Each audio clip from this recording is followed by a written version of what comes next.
Hello, I'm Dr. Dennis McKenna. Today is Thursday, March 31st, giving you the update from Albany Med. Ladies and gentlemen, he's back. Hi, everybody. Joined by Dr. Venditti once again. Good to see you, Fred. Good to see you, Dennis. As we've been talking about, you've been in Australia. We could talk a little bit about that at the end. Yes. But, good day, we missed mate. you. Good day, mate. Good day, mate. Good to have you back, Fred. Thank you. All right, for one last time together, let's go over the COVID numbers and to get your insights. And let's pop open the first graph here and look at New York State cases in the hospital with COVID. Fred, that number is 817, so we're well under 1,000. Remember the days when New York State had 18,000? Absolutely. We're probably getting into that endemic phase, don't you think, Dennis? I think so, too. That's certainly what people have been saying. Yeah. Let's look at the capital region here, and that number is also, as you can see from this graph, continuing to tread down. 48, again, about 10% of what it was at its highest level. Let me just pause right now, Fred. When you remember those days when it was up in the capital region over 500, what do you remember the most? So, you know, Dennis, I remember the calls and talking to all the other administrative folks and physicians in the other hospitals. And frankly, how we were all struggling to manage. And most importantly, Dennis, how we all helped each other. Right. Wow.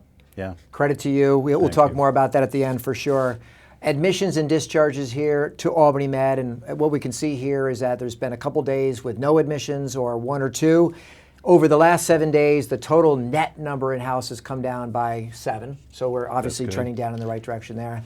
Next graph here is the morning census at the medical center. So we're currently at 13, Fred, and the breakdown there is 10 on the floor and 3 in the ICU. Capital region, 7-day rolling average is 3.5%. I believe it's under 5%. So that continues to be good news. And we know 5% is the threshold we've been using for a lot of decisions. Admission testing, visitations, things like that. That's right. Very good.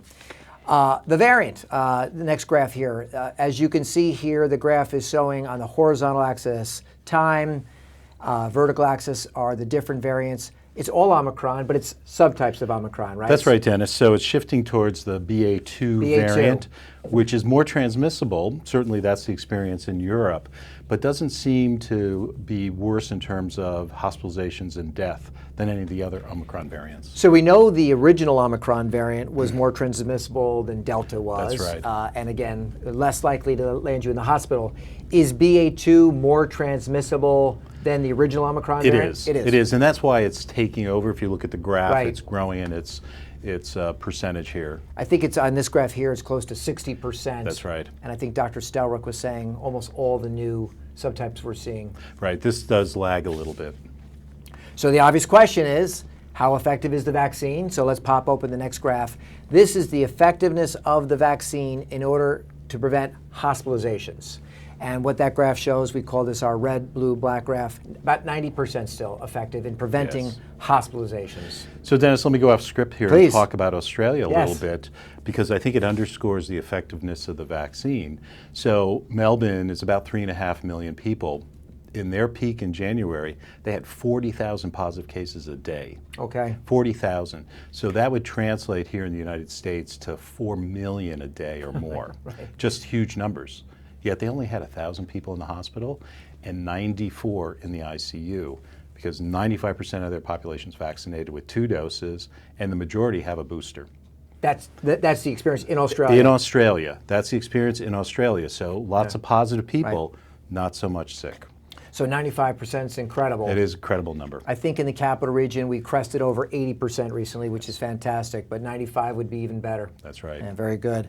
Any other insights on COVID in Australia while you're there? Anything else different? You know, the peak and decline of Omicron was about a week after what was going on in the States.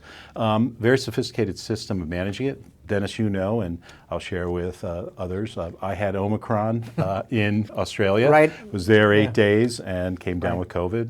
2 years here, dealing with all kinds of things and never caught it, but caught it there.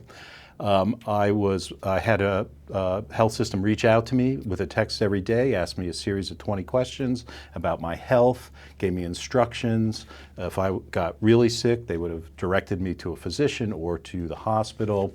Very, very sophisticated system. I was really quite impressed. Sounds very slick. It was slick. Good.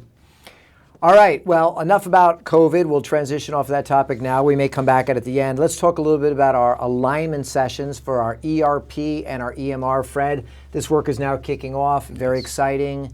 Across the entire system, one enterprise for our ERP, one for the EMR. They've had these alignment sessions where we've brought people in from all the campuses, sharing best practices, putting their heads together, coming up with what we think is the preferred future state. And what's been really exciting is we've had representation and thought leaders from all the campuses. You know, Dennis, arguably, this is probably the most important thing the system is going to do in the next decade.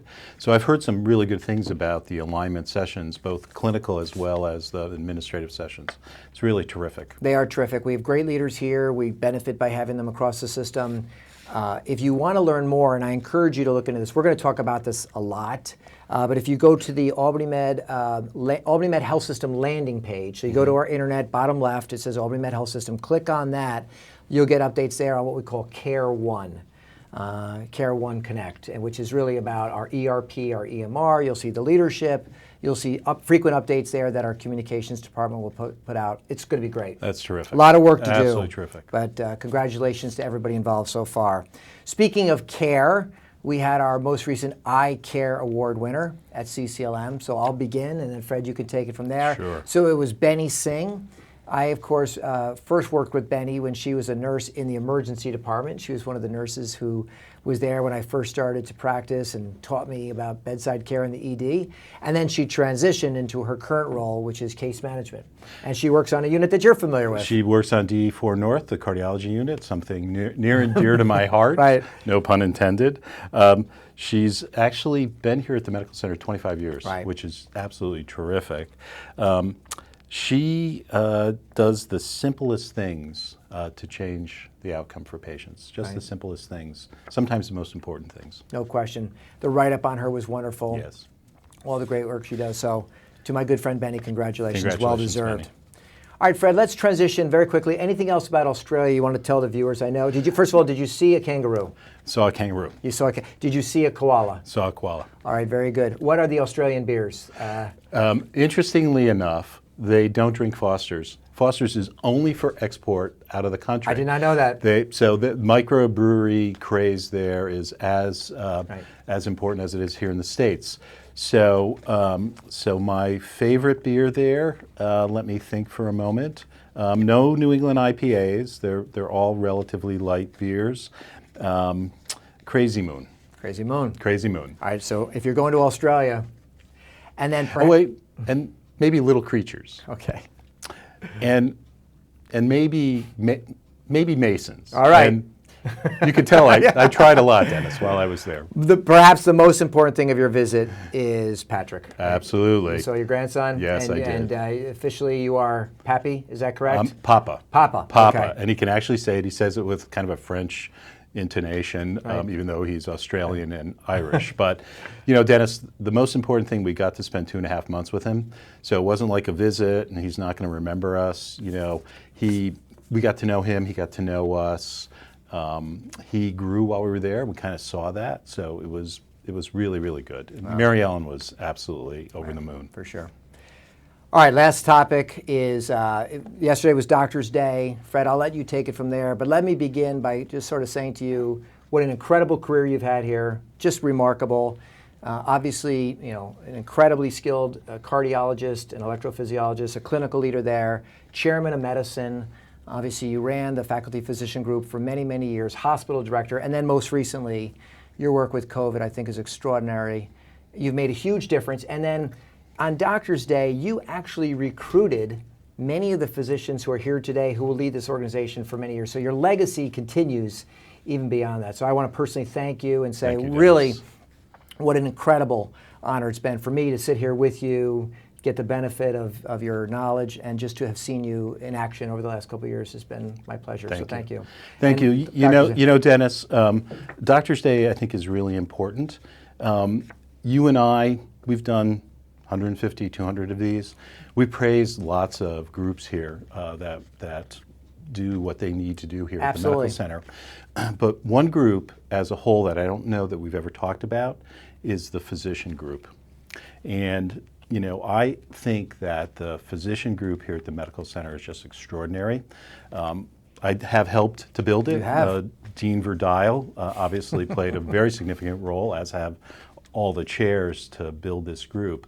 But it really is, in my view, the most important group here at the medical center. We wouldn't be able to do what we do without some of the talented physicians here that have subspecialty expertise, dedication to what they do, and devotion to the medical center. So I wore this shirt on purpose today. You can read it. It's the Faculty Practice Physician Group shirt that we created about 5 or 6 years ago. Shout out to all of you. Thank you for everything you've done. You've helped to make me successful, certainly in my career here, by all the good things you've been doing. Can't beat that. Thank you, Fred. Thank you, sir, for everything. Thank you. What's next for you? Going to renovate a house, going to put an addition on it, so more building, just like here. Right. A little bit different PMO than the PMO here at the medical center, but there's a PMO that we have to go through. So looking forward to that. If you're ever back in the area, will you join us again? Absolutely. I'm sure people would love that. Dennis, all my extended family lives here. So, that's right. Already my sister is bugging me about coming back for a dinner. So 2 more shout outs. Okay, please. Please.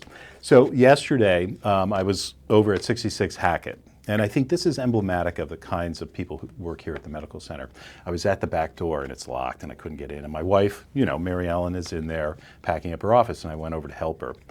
So the security guard showed up because she saw this guy trying to get in the back door of 66 Hackett, and she was coming over to see what was going on. So she saw me, recognized me, and said, "Oh, Dr. Venditti, I didn't recognize you without your white coat." So shout out to Michelle, for doing the right thing. Doing the right thing. You've emphasized this, Yep. Dennis. Do the simple things, do them well, do them Yes. exceptionally, and that's what Michelle did. So congratulations. And again, that's emblematic of the kinds of people that work here at the medical Absolutely. center. And then the last person that I want to mention is my wife, Dr. Absolutely. Ellers, because today is her last day. Behind every successful man, they say, is successful woman. And that's certainly been my story. For more than 40 years, she's supported me and has helped to make me successful. So thank you. Thank you, my Mayor. dear. She's wonderful. She is. We wish her the best as well. All right, Fred, you want to take us out? You can take us out on the video. How's that? Okay, I got to think about this. It's been You can do 3 it. months, so it's Thursday. We're coming up on the weekend. So thank you all for all the things you do. Those of you that are going to be working this weekend, thank you. Remember, take care of yourself. Take care of each other. Thank you. Thank you.